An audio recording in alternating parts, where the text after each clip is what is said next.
रेखा के पिता दिल्ली में किसी तरह अपने और अपने परिवार का पेट पाल रहे थे। पर एक दिन अरे रमेश, तुम्हारी बेटी के तो समझो भाग्य ही खुल गए। वकील लड़के का रिश्ता आया है। अरे वाह, कब करना चाहते हैं शादी? वो लोग तो जल्द से जल्द ही करेंगे। बाकी शाम को मैंने रेखा को देखने के लिए बुला लिया है। तेरा घर छोटा है तो तुम लोग मेरे घर ही आ जाना। राकेश और उसकी बीवी सारी तैयारी के साथ रोहित और रेखा की शादी कर देते हैं। लेकिन अगले ही दिन देखो रेखा, शादी भले ही हो गई है, लेकिन तुम ये मत सोचना कि मैं किसी जोरू के गुलाम टाइप रहूंगा। रेखा को रोहित की बात अजीब लगती है। मैं ये तो सोच भी नहीं सकती और ना ही चाहती हूँ, लेकिन शादी के अगले ही दिन इस तरह की बात की उम्मीद भी नहीं थी। रोहित रेखा के मुंह से ये बात सुनकर गुस्सा हो जाता है। अरे, काफी जबान भी चला लेती हो। माँ ने सिखाया नहीं कि पति से कैसे बात करते हैं? रेखा अब चुप रहने में ही भलाई समझती है। रेखा, जल्दी से नाश्ता तैयार कर लो। आज पहला दिन है, सारे काम तुम्हें समझा दूंगी। ये नौकरानी है जो तुम्हें बता देगी कि कैसे कैसे क्या करना है। फिर इसकी कल से छुट्टी है। रेखा भी ससुराल में जी जान लगाकर काम करने लगती है। खाली समय मिलता तो पति के वकालत की किताब उठाकर पढ़ने लगती। ये क्या, जब देखो तब पढ़ती रहती है। अच्छा सुन, कल पिता के घर से 20,000 रुपये लेकर आना। मेरे छोटे बेटे की फीस भरनी है। लेकिन पापा क्यों भरेंगे उसकी फीस? अरे वाह जी वाह, पापा क्यों भरेंगे?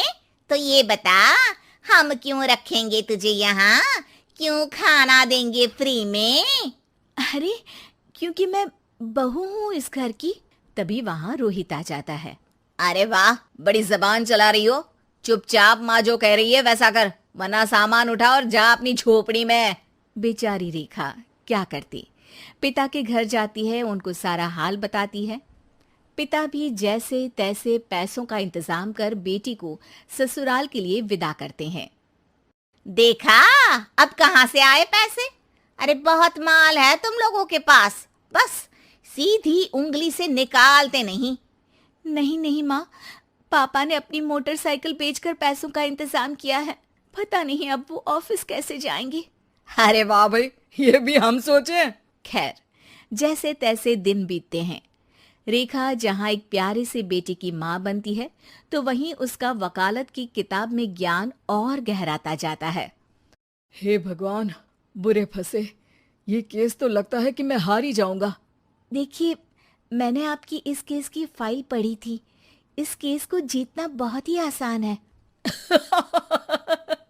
वाह भाई वाह, यहाँ वकालत की डिग्री लेकर भी मैं समझ नहीं पा रहा हूँ, और तुमने रोटी बनाते बनाते ही केस समझ लिया। अरे जाओ जाओ, जाकर मुन्ने को संभालो। केस मैं संभालूंगा। ए लड़की सुन, जाकर अपने बाप के यहाँ से 3 लाख लेकर आ। पूरा घर फिर से बनाना है। छोटे की शादी करूंगी तो छोटी बहू को कहाँ रखूंगी? पूरा घर तो तूने घेर रखा है। ऐसा मत बोलिए माँ जी, पापा इतना पैसा कहाँ से लाएंगे? अब तो वो रिटायर भी हो गए हैं। हाँ, तभी तो बोल रही हूँ, रिटायरमेंट के पैसे तो मिले होंगे ना। लेकिन वो अगर आपको दे देंगे तो बुढ़ापा कैसे काटेंगे? रोहित रेखा की बात सुनकर गुस्सा हो जाता है। ए सुन, चल अपना सामान उठा, अपना बच्चा उठा और निकल यहाँ से। रेखा के लाख आग्रह के बाद भी रोहित और उसकी सास उसे घर में नहीं रखते। पापा, मैं तलाक चाहती हूँ। बेटा, मेरे पास वकील के पैसे नहीं है। पापा, आप मुझे वकालत करवा दीजिए, अपना केस मैं खुद लड़ूंगी। इस बार रेखा के पिता भी उसे ससुराल ना भेजकर रिटायरमेंट के पैसों से वकालत करवाते हैं। और फिर एक दिन कोर्ट के बाहर, रोहित, आज तुम अपना ही केस हार गए, वो भी उस लड़की से जिसकी तुमने कभी कदर ही नहीं की। रेखा, मुझे माफ कर दो। मैं इतनी बड़ी अमाउंट कहाँ से लाऊंगा? मैं हर महीने पैसे नहीं दे सकता तुमको। पैसे वहीं से लाना जहां से तुम मेरे पापा को लाने के लिए मजबूर करते थे। एक पिता अपनी बेटी की शादी उसकी खुशहाली के लिए करता है, ना कि सारी जिंदगी कर्जदार बनने के लिए। अरे, मेरे ही बेटे की किताब पढ़ पढ़ कर ज्ञान बांट रही हो। वकालत की किताब तो ससुराल में ही पड़ी थी ना।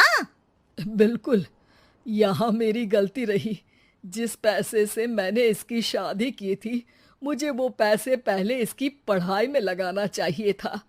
और आज रेखा एक जानी मानी वकील के रूप में काम कर रही है।